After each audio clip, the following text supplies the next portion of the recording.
Pierre Pudiaïno, bonjour. Bonjour. Vous êtes spécialiste des questions politiques et nous avons identifié pour parler aujourd'hui du groupe terroriste islamiste Boko Haram. Alors, annoncé pour mort, Abubakar Shekau renaît pour la 3e fois de ses cendres. Dites-nous, comment se fait-il que l'individu est si difficile à maîtriser par les forces armées nigérianes, le Nigeria pourtant annoncé comme première puissance militaire sur le continent africain? Alors, il y a deux différents problèmes que viennent poser la somme de questions, que vous venez de m'adresser. La première, pourquoi est-ce que Abubakar Shekau est autant difficile à attraper? Parce qu'il a fini par se forger une image de chef de guerre qui maîtrise ses troupes et qui maîtrise les terrains sur lesquels il évolue. Ce qui fait que d'une manière ou d'une autre, c'est quelqu'un qui est quasiment cernable, si on peut utiliser. On ne peut pas le cerner aussi facilement. Donc, le deuxième volet de votre question, c'est le Nigeria, première puissance. Du mal à le oui, le Nigeria est la première puissance militaire, même économique du continent, mais le problème aujourd'hui du Nigeria, c'est que c'est un pays qui, en somme, n'a pas tous les moyens de sa politique. Je m'explique. Vous êtes dans un pays où les forces de l'ordre sont inégalement déjà réparties. Ou même quand les forces de l'ordre sont bien réparties, on a un problème de moyens de locomotion de ces troupes-là. On se retrouve face alors à une situation où des gens qui sont formés pour aller au combat n'arrivent pas à exercer l'art du combat. Quand on laisse même ce terrain, il y a un découragement qui est observé chez les militaires nigériens aujourd'hui pour la simple raison que c'est des gens qui sont laissés à eux-mêmes, c'est des gens dont les soldes ne sont pas régulièrement payés. Donc vous voyez des militaires qui fuient carrément le front. Il y a deux mois, j'étais dans le nord du Nigeria où j'ai pu rencontrer des militaires au front qui disent ceci: bon, écoutez, j'ai pas envie d'aller me donner la mort parce que quand je vais mourir, qui s'occupera de mes enfants? Il n'y a pas de prévoyance sociale dans cette armée. Il n'y a rien qui puisse protéger les familles de ces militaires. Et même quand vous allez au combat et que vous êtes blessé et que vous revenez à votre base, il n'y a pas une prise en charge. Il n'y a pas une prise en charge. Donc, il y a un problème de démobilisation morale sur ces troupes. Certainement, il y a également un problème d'organisation. Alors, dites-nous, vous qui avez longtemps pratiqué le nord du Nigeria, qui est Abubakar Shekau? Alors, Abubakar Shekau, c'est un jeune comme tout le monde. Hein. Il est originaire du sud du Niger, qui fait frontière avec Maïdougouri, la région de Maïdougouri. Ses parents sont partis de la ville de Difa, de la région de Difa au Niger, sont venus s'installer à Maïdougouri et c'est là qu'il grandit. Il fait la connaissance du chef de Boko Haram quand il finit ses études islamiques dans les madrasas.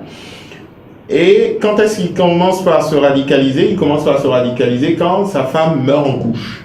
Donc on commence par sentir en lui. J'ai pu interviewer des gens qui étaient à l'école coranique avec lui, qui disent que c'est à partir de ce moment-là qu'il a commencé par se radicaliser.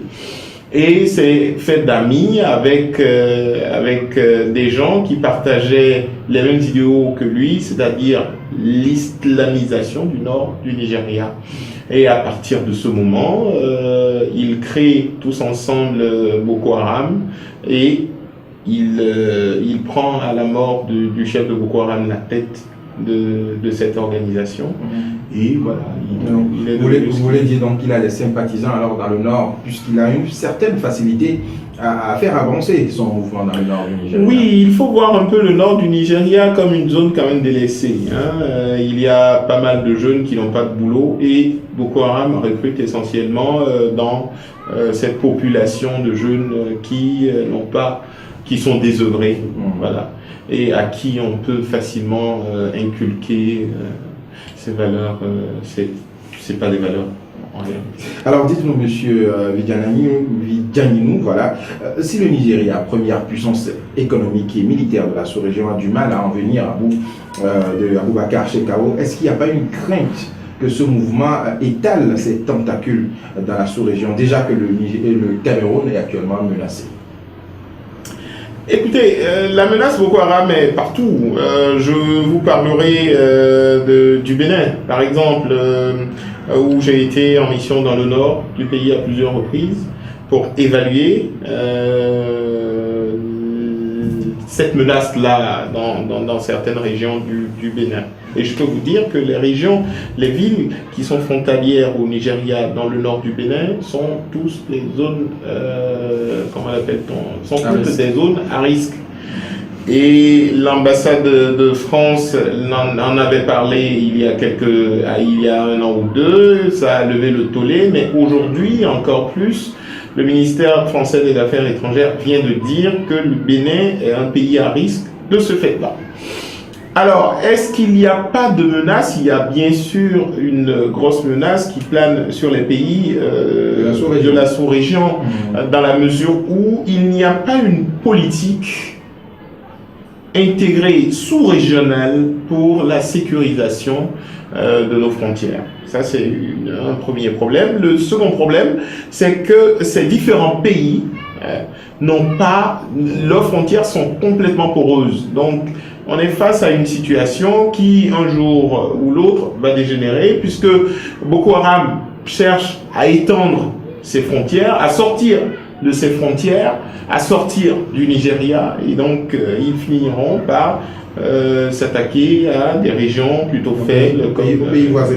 À quoi servent dans ces conditions les organisations sous-régionales? Nous avons la CEDEAO, nous avons l'Union africaine. Aujourd'hui, on a un silence total au niveau de ces organisations internationales.